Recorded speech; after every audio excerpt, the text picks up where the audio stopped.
Hi అండి, అందరికీ నమస్కారం. Welcome to my YouTube channel. ఈ వీడియోలో వచ్చేసి మనం ఈరోజు ఏప్రిల్ 1 కదండి, ఈ రోజు నుంచి వీటిపై ధరలపై భారీ పెంపండి. సో ఏమేమి ధరలు పెరుగుతున్నాయి అనే వివరాలు అయితే వీడియోలో తెలుసుకుందాం. వీడియో అయితే ఎక్కడికి స్కిప్ చేయకుండా ఎండ్ వరకు అయితే చూసేయండి.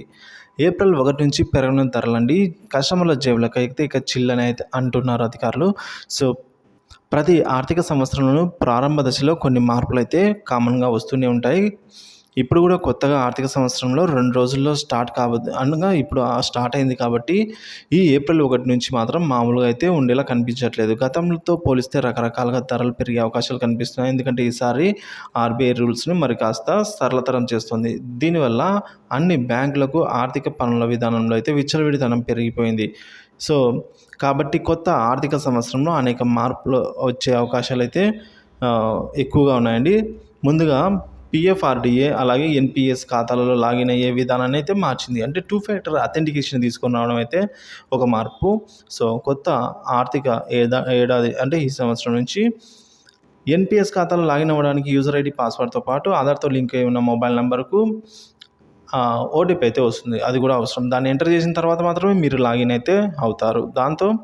దాంతోపాటుగా ఈ ఈపీఎఫ్ఓలో రూల్స్ ఒకటి అంటే ఈ రోజు నుంచి చాలా పెద్ద మార్పులు అయితే వస్తున్నట్టు తెలుపుతోందండి ఆర్బీఐ.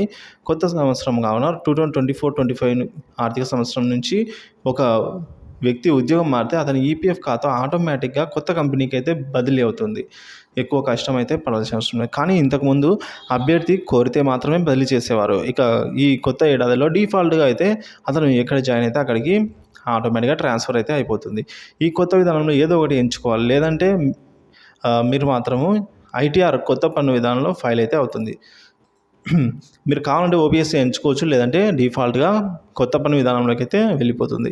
ఇక పాత పన్ను విధానాన్ని ఎంచుకుంటే అదే పద్ధతిలో ఐటీఆర్ ఫైల్ అయితే చేయొచ్చు. కొత్త పన్ను విధానంలో అయితే 7 లక్షల రూపాయల వరకు అయితే ఆదాయంపై ₹1 కూడా ట్యాక్స్ అయితే చెల్లించవలసిన అవసరం లేదు. ఇక దాంతోపాటుగా ఎస్బీఐ బ్యాంకు డెబిట్ కార్డులు వార్షిక నిర్వహణ అయితే ఉంటుంది. అంటే ఛార్జెస్ ఉంటాయి. మినిమం ఛార్జెస్, మెయింటెనెన్స్ ఛార్జెస్ కూడా ఏకంగా ₹75 పెంచిందండి. సో ఎస్బీఐ అయితే ఇలా పెంచింది.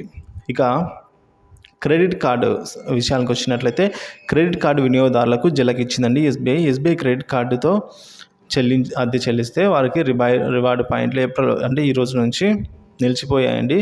సో అటువంటి అత్యవసర ఔషధాలను 0.0055% పెంచుతున్నట్లు భారత ఔషధాల ధరల నియంత్రణ సంస్థ అయితే పేర్కొంది. సో చూసారు అదే ఇవన్నీ ఈ రోజు నుంచి జరగనున్న మార్పులు.